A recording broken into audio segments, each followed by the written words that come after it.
Mesdames, Mesdemoiselles et Messieurs, bienvenue dans ce nouveau bulletin d'information. Au titre de l'actualité, aujourd'hui, un tremblement de terre de 3,4 sur l'échelle de Richter dans la wilaya de Blida. En Algérie, plus de 900 projets touristiques approuvés au niveau national. Mali, un projet d'attentat de grande envergure découvert à Bamako. En Syrie, Daesh prend le contrôle de 90% du camp des réfugiés palestiniens de Yarmouk. Aux États-Unis, les conservateurs se déchaînent contre l'accord sur le nucléaire iranien. Nous débutons ce journal avec un tremblement de terre d'une magnitude de 3,4 sur l'échelle de Richter, enregistré samedi à 13h27 dans la wilaya de Blida, a indiqué le Centre de recherche en astronomie, astrophysique et géophysique dans un communiqué. L'épicentre de la secousse a été localisé à 3 km au nord-ouest de Hammam el-Oued, dans la wilaya de Blida, précisé à la même source.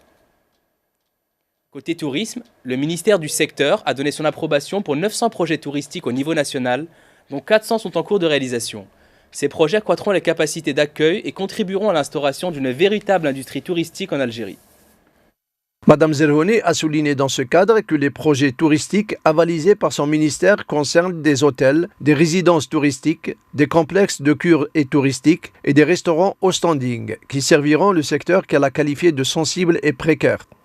Ces projets contribueront à renforcer les capacités d'accueil de 100 000 nouveaux lits, a indiqué la ministre qui a estimé le nombre d'infrastructures touristiques disponibles à ce jour à 1 185 hôtels et complexes touristiques offrant plus de 99 000 lits, tout en qualifiant ces potentialités touristiques de faibles par rapport à la demande. En plus de 400 projets en cours de réalisation, 200 sont à l'attente du permis de construire et le reste n'a pas été encore lancé en travaux, a souligné Madame Zerhouni, ajoutant que le secteur du tourisme est actuellement un chantier ouvert à l'investissement. Madame Zerhouni s'est déclarée optimiste quant au bond qualitatif du tourisme dans les prochaines années, en rappelant les importants moyens consacrés par le programme du président de la République Abdelaziz Bouteflika à ce secteur qui enregistre une grande dynamique. Dans ce sens, l'État s'est intéressé à cet aspect et le secteur comptera, à l'horizon 2020, 20 établissements de formation spécialisés au niveau national, dont le nombre ne dépasse pas actuellement 12 établissements relevant des secteurs du tourisme et de la formation et de l'enseignement professionnel, a fait savoir la ministre. Les projets liés à la formation touristique concernent 4 écoles et instituts supérieurs de formation en hôtellerie relevant du secteur du tourisme à Oran, Constantine, Ain Temouchent et Adrar, et 4 centres relevant de la formation professionnelle, a-t-elle précisé. Après la visite du Salon international Siyaha, Mme Zerhouni a inspecté plusieurs projets de son secteur, dont le centre de thalassothérapie au complexe des Andalouses, l'école supérieure d'hôtellerie, d'art culinaire et de restauration et des hôtels d'investissement privés. Dans le secteur du travail, la 5e édition du Salon national de l'emploi Selem 2015 se tiendra du 5 au 12 avril au Palais des Expositions à Alger, avec la participation de donneurs d'ordre et de plus de 300 micro-entreprises, a annoncé le ministère du Travail, de l'Emploi et de la Sécurité sociale, initiateur de l'événement. Placé sous le thème « La formation clé pour l'accès à l'emploi », le salon vise notamment à présenter et à valoriser les dispositifs publics de promotion de l'emploi, de susciter l'intérêt des visiteurs, particulièrement les jeunes en quête d'un parcours professionnel, tant à travers le salariat que l'entrepreneuriat. Il constituera par ailleurs une occasion pour les donneurs d'ordre de différents secteurs de s'informer des capacités de sous-traitance détenues par les micro-entreprises exposantes et d'étudier les opportunités d'affaires avec d'éventuels partenaires et fournisseurs. Plus de 300 micro-entreprises sont attendues à cet événement et seront réparties sur 4 espaces en fonction de la nature de leurs activités. Innovation, start-up, production de biens et production de services. Le salon verra également la participation des organismes chargés de la mise en œuvre des dispositifs dédiés à la promotion de l'emploi et à la création de micro-entreprises, des ministères concernés par la promotion de l'emploi et de jeunes et des chambres professionnelles. Les différents partenaires associés à la création de micro-entreprises seront également présents à cette manifestation. Le Salem est organisé, selon le communiqué, dans le cadre d'un programme d'action du secteur en matière d'appui au développement de l'entrepreneuriat, construit autour des dispositifs ANSEJ et CNAC, qui se traduit par la mise en œuvre d'actions de promotion et de diffusion et de l'esprit entrepreneurial, ainsi que le financement et le soutien des promoteurs de micro-entreprises. Le thème retenu pour cette 5e édition découle de l'intérêt accordé par les pouvoirs publics à la question de l'employabilité des jeunes, définie comme la capacité d'un individu à accéder ou à conserver un emploi et d'adapter en conséquence et en permanence l'ensemble de ses aptitudes et de ses qualifications aux exigences du marché. Dans le cadre de la lutte antiterroriste et lors d'une opération de ratissage, un détachement de l'armée nationale populaire relevant du secteur opérationnel de Bouira, première région militaire, a abattu un terroriste le 3 avril 2015 dans la zone de Zirawa, commune de Jabahiya. L'opération s'est soldée par la récupération d'un pistolet mitrailleur de type Kalachnikov, d'une quantité de munitions, de 4 chargeurs, de matériel d'explosifs, d'une paire de jumelles, de 2 téléphones portables et d'autres objets. Et dans le cadre de la sécurisation des frontières et de la lutte contre la contrebande et le crime organisé, un détachement relevant du secteur opérationnel de Borj Badji Mokhtar, 6e région militaire, a arrêté le même jour un contrebandier et saisi un véhicule tout-terrain, 2 téléphones portables, 4 détecteurs de métaux, 89 grammes de mélange d'or, 66 grammes d'or et 3000 francs CFA. Par ailleurs, et au niveau d'un barrage dressé sur la route nationale numéro 3, un détachement relevant du secteur opérationnel sud-est de Djanet, 4e région militaire, a intercepté 3 véhicules tout-terrain, à leur bord 7 contrebandiers dont 4 Algériens et 3 Libyens, et a saisi 18 bouteilles de gaz butane et 1800 litres de carburant. Une réunion préparatoire à la conférence de consensus sur le cancer colorectal a été organisée vendredi à Alger par la Société algérienne d'oncologie médicale dans le cadre de l'application du plan cancer national 2015-2019. Dans une déclaration à la presse, le professeur Kamal Bouzid, chef de service oncologie au centre Pierre et Marie Curie d'Alger, également président de la SAOM, a réitéré l'importance de la transdisciplinarité dans le traitement du malade atteint de cancer, rappelant que le plan cancer national 2015-2019 insiste sur ce point. Le cancer est une maladie très particulière, dont la prise en charge a besoin de l'ensemble des intervenants, a-t-il dit. Il a précisé en outre que l'objectif de ces conférences de consensus est d'aboutir à une prise en charge homogène du cancer sur tout le territoire national pour répondre aux principales préoccupations, insistant sur le fait que le malade doit être soigné de manière optimale et à proximité de son domicile. Le professeur Bouzid a exprimé par la même occasion l'espoir de parvenir d'ici fin 2015 à des consensus sur les 5 types de cancers les plus prévalents en Algérie, à savoir les cancers du côlon, des poumons, du col de l'utérus, du sein et de la thyroïde, rappelant que l'objectif majeur est de diminuer la mortalité liée au cancer. Le stade 5 juillet d'Alger, en chantier depuis mars 2014, sera prêt à accueillir la finale de la Coupe d'Algérie 2015 de football, prévue début mai prochain. L'entreprise chargée du projet nous a assuré que la capacité maximale du stade, soit 64 000 places, sera exploitable à l'occasion de cette finale de Coupe d'Algérie au début du mois de mai prochain, a précisé le ministre des Sports, Mohamed Tahmi, au terme d'une visite d'inspection sur site en compagnie de son homologue de l'habitat, de l'urbanisme et de la ville, Abdelmajid Tabboune. La première phase des travaux a été entièrement achevée et la deuxième est en phase de lettres. Le stade 5 juillet sera apte à accueillir des matchs. La troisième phase du projet consistera à agrandir l'enceinte à travers la construction de 2 nouvelles structures. Une tribune Est qui va doter l'enceinte d'une capacité supplémentaire de 14 000 places et une tribune Ouest qui va accueillir la tribune de presse, les nouveaux vestiaires, ainsi que les loges des arbitres, des commissaires au match et tout ce qui se rapporte au match. L'étroite collaboration entre le ministère des Sports et celui de l'Habitat a permis de mener à bien cette mission que certains ont estimée pratiquement impossible en un laps de temps aussi court. Le Kenya a été traumatisé après l'attaque sanglante qui a fait 148 morts dans une université. Les terroristes somaliens Shebab menacent ce samedi dans un communiqué le pays d'une longue et épouvantable guerre. Ces menaces interviennent 2 jours après l'attaque de l'université de Garissa qui a fait 148 morts.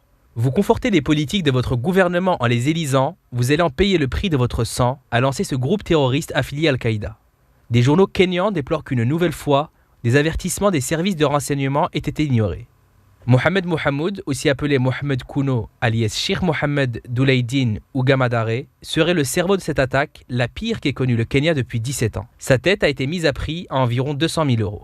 Il est activement recherché depuis décembre dernier, lorsque les autorités kenyanes l'avaient présenté comme le commandant en chef de la milice terroriste somalienne des Shebab. 5 personnes ont été arrêtées et été interrogées en lien avec l'attentat, a annoncé samedi le ministère de l'Intérieur. Nous les soupçonnons d'être des complices des assaillants. Nous tentons d'établir des liens avec l'attaque, a déclaré le porte-parole du ministère. Parmi ces suspects figurent 2 personnes arrêtées à l'intérieur du campus, un Tanzanien soupçonné d'avoir facilité l'entrée du commando et un membre présumé du commando, a-t-il ajouté.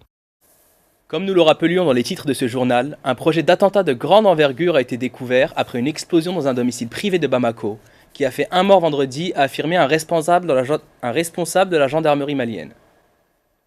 Un homme de nationalité burkinabé a été arrêté sur le site de l'explosion. Il a commencé à donner des détails. C'est un attentat de grande envergure qui se préparait dans cette maison, a déclaré ce responsable. Selon lui, l'homme arrêté est le propriétaire de la maison, située dans le quartier de Sirako Meguetana, périphérie sud-est de Bamako, où est survenue l'explosion.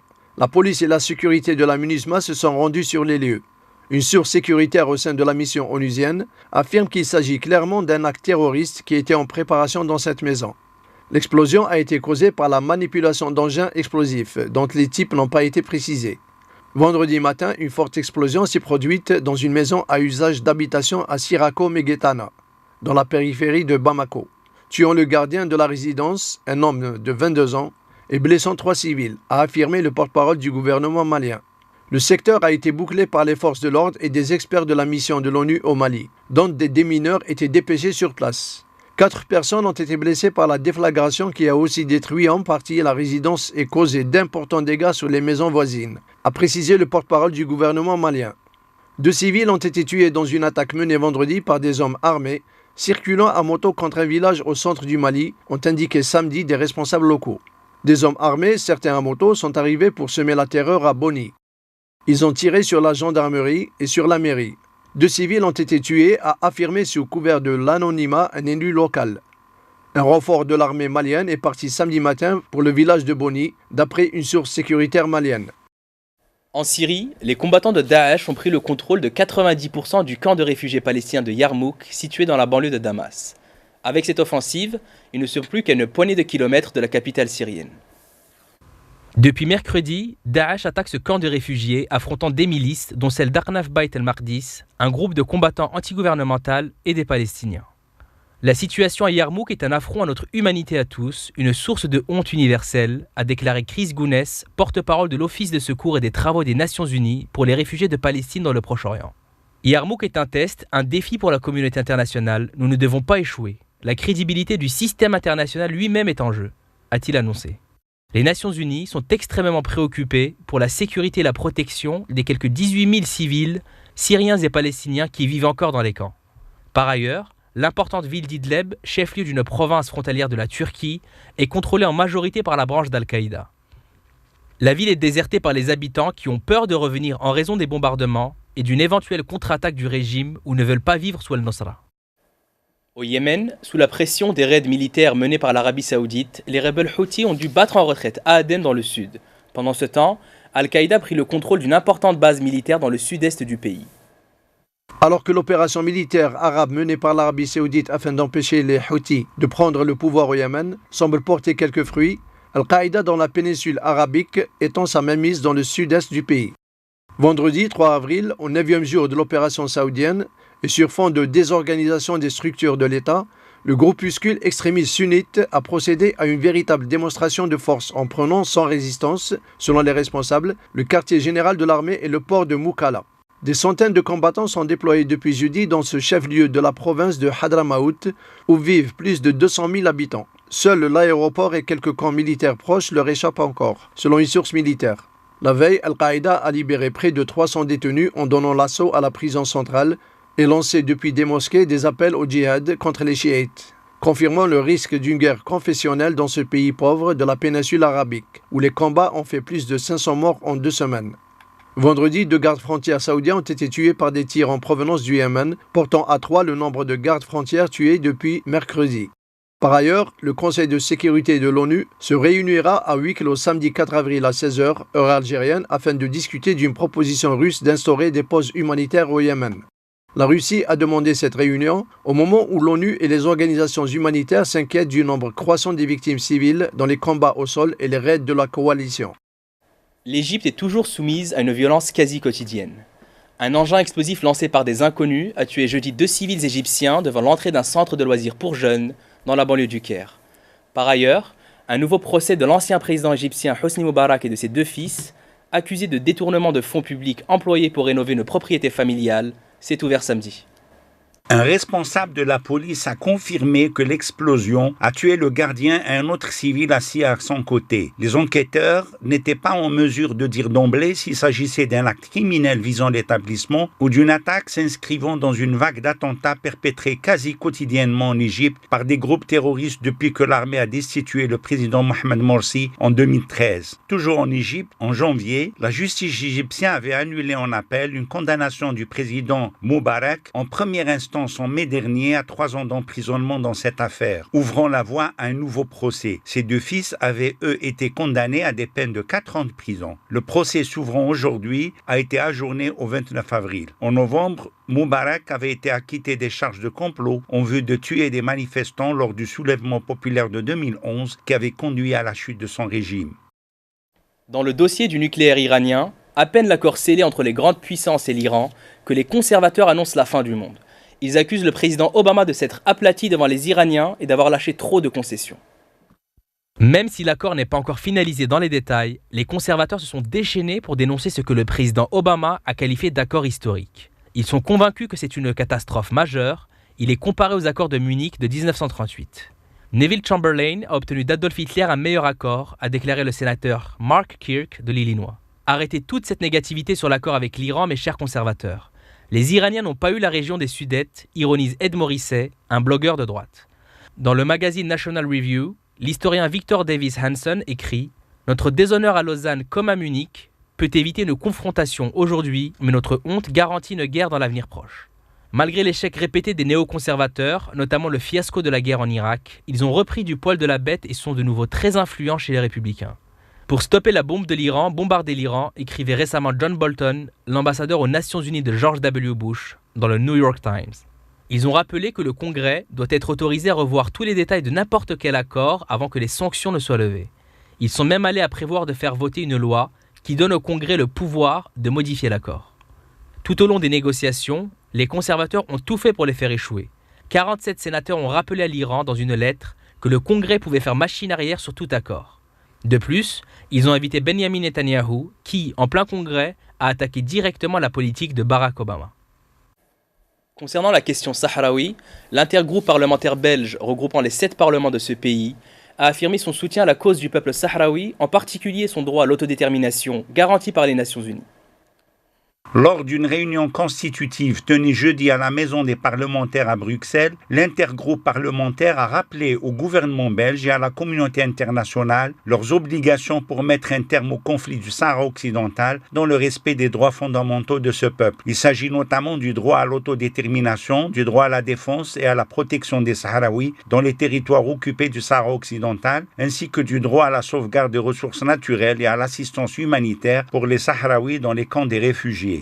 Le représentant du Front Polisario à Bruxelles, Jamel Zakari, a remercié les parlementaires belges pour leur soutien à la cause légitime du peuple sahraoui, en particulier son droit à l'autodétermination garanti par les Nations Unies. Le groupe interparlementaire compte par ailleurs saisir le Conseil de sécurité de l'ONU en vue de l'élargissement du mandat de la MINURSO à la protection des droits humains dans les territoires sahraouis occupés, ainsi que le Conseil des droits de l'homme des Nations Unies pour défendre les droits humains sahraouis et le Conseil de l'Europe par le biais du ministre belge Didier Reynders, qui en assure la présidence actuelle concernant la violation des droits du peuple sahraoui. Aux États-Unis, la Californie fait face à la plus grave sécheresse de son histoire. Le gouverneur de l'État ouest américain a annoncé le 1er avril une série de mesures destinées à réduire de 25% la consommation d'eau. C'est une sécheresse historique, la plus grave qu'ait jamais connue la Californie, pourtant en proie à des épisodes d'aridité récurrents ces 3 dernières années. Pour y faire face, le panier de fruits et légumes de l'Amérique va prendre une série de mesures d'urgence, parmi lesquelles le remplacement des pelouses par des plantes moins consommatrices d'eau ou celui de vieilles installations trop gourmandes. Objectif, réduire la consommation de 25%. La mine grave, le gouverneur de l'État, Jerry Brown, a annoncé ces mesures le 1er avril dans les montagnes de la Sierra Nevada, s'exprimant dans un micro planté dans un sol pelé où à cette date dans une zone située à 2000 mètres d'altitude, il n'y avait aucune trace de neige, une première en 75 ans. Sur les réseaux sociaux, les Californiens et des médias locaux s'affolent depuis plusieurs jours de cette persistance de la sécheresse qui défigure les paysages de l'État de la côte pacifique. Certains ont publié sur Twitter des photos du Half Dome, l'un des plus célèbres sommets de la vallée du Yosemite, offrant le triste spectacle de flancs de plus en plus nus. En parlant des sites naturels que recèle l'Algérie, le littoral algérien et ses paysages fabuleux ont séduit pas moins de 2,63 millions de téléspectateurs français qui ont regardé le documentaire exceptionnel consacré à l'Algérie par l'émission Thalassa, diffusée chaque semaine sur France 3. Au niveau de sa part de marché, Thalassa a conquis 10,9% du public présent devant la télévision. En comparaison, le record d'audience offert par Thalassa à France 3 est de 3,38 millions de Français, qui équivaut à 14% de part de marché, pour un numéro consacré aux grandes marées à la fin du mois de mars. On en arrive maintenant à la fin de ce journal. Merci de nous avoir suivis dans cette nouvelle édition et à bientôt sur Numidia News.